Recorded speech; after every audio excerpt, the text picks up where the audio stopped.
And for example, TASS news agency is reporting that Russian President Vladimir Putin could speak on Ukraine topic at the news conference today, when after he will have a conversation with the president of Belarus, Lukashenko.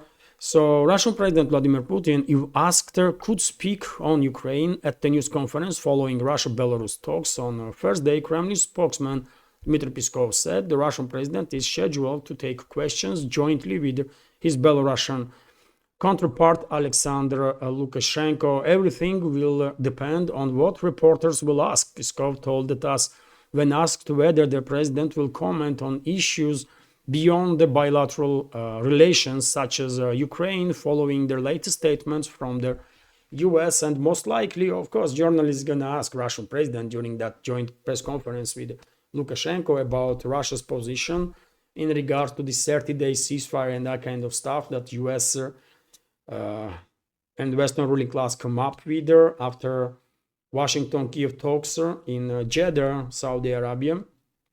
And me personally, I already expressed my take on this topic.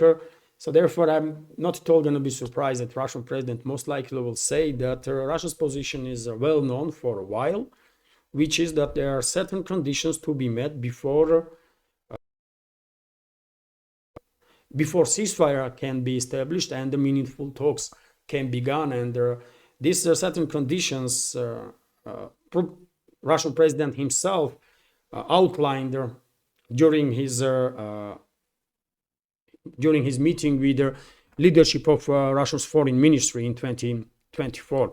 And the first point, as far as I understand in this regard, is that the Kyiv regime has to withdraw troops from new Russian regions. And then Russia might consider ceasefire. So if US is able to force Kyiv regime or to order Kyiv regime to withdraw troops from new Russian regions, that is Kherson region, Zaporozhye region, DPR and LPR, then Moscow most likely will consider ceasefire and some meaningful talks to begin about final resolution of the conflict.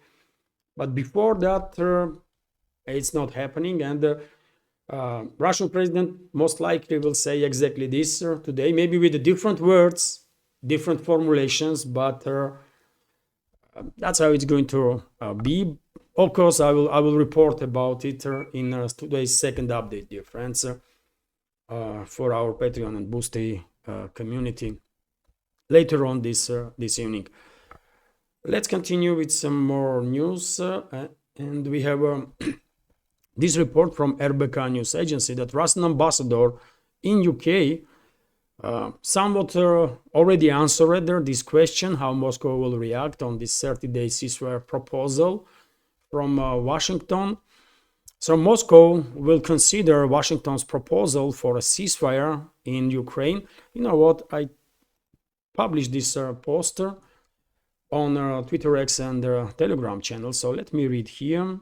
So Russian ambassador to UK, Kelin, stated that Moscow to consider US ceasefire option. So Moscow will consider Washington's ceasefire proposal in Ukraine, but it will be possible to talk about a complete end to the hostilities only after comprehensive peace agreement is reached.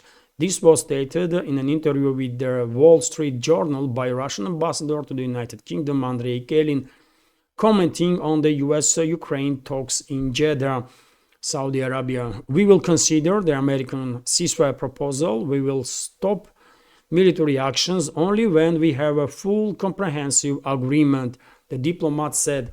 I mean, you cannot go any more clear than that, isn't it? And obviously, Russian ambassador in UK, before making such statements, has consultations with the leadership of Russian foreign ministry, and one may assume that this is Moscow's position, that Russia will consider American ceasefire proposal and stop military actions only when there is a full comprehensive agreement in place, right? And Russian President Vladimir Putin, during this combined press conference together with President of Belarus Lukashenko, most likely will say exactly the same, yet again maybe with different words, different formulations, but this is the position of Russia. According to the ambassador, Russia has repeatedly stated that temporary ceasefire is not an option for resolving the situation. In addition, the Russian side has expressed skepticism about any peace talks, insisting that it will take time to reach a lasting agreement. Kelin added that Russia is approaching the US initiative with a great caution. The diplomat explained that Moscow's skepticism was partially due to experience of previous peace talks when Kiev and Moscow drafted a treaty in April 2022,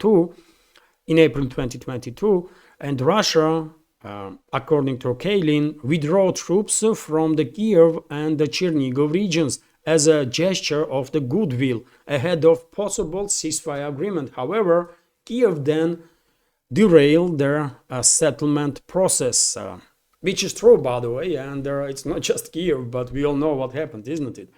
This clown from UK, Boris Johnson, was sent by Western ruling class in Kiev to derail these talks. High-ranking officials from US, according to reports, head of CIA and high-ranking officials from State Department went to Kiev to influence Kiev regime and derail this peace settlement. So obviously Russia has no option but to be skeptical whenever any initiative is coming from a Kiev regime or its Western backers, right? And I mean, Russian ambassador in UK, top-level diplomat, by the way, was, quite precise and direct in his comment, isn't it? I mean, you cannot add anything here. There is no need to add anything more, right? Everything has been said, and today, most likely, Russian president will also comment on this matter, and, well, I will report about it in the second update. Hello everyone, if you find this video interesting and useful, please click that like button, leave some commentary and share with your friends. If you like my work and want to support this project, you can do it through several means. All the links are on this video in the description box and in the pinned comment, including links to my Patreon and Boosty pages, where you can have access to full shows in case you are interested. Thank you.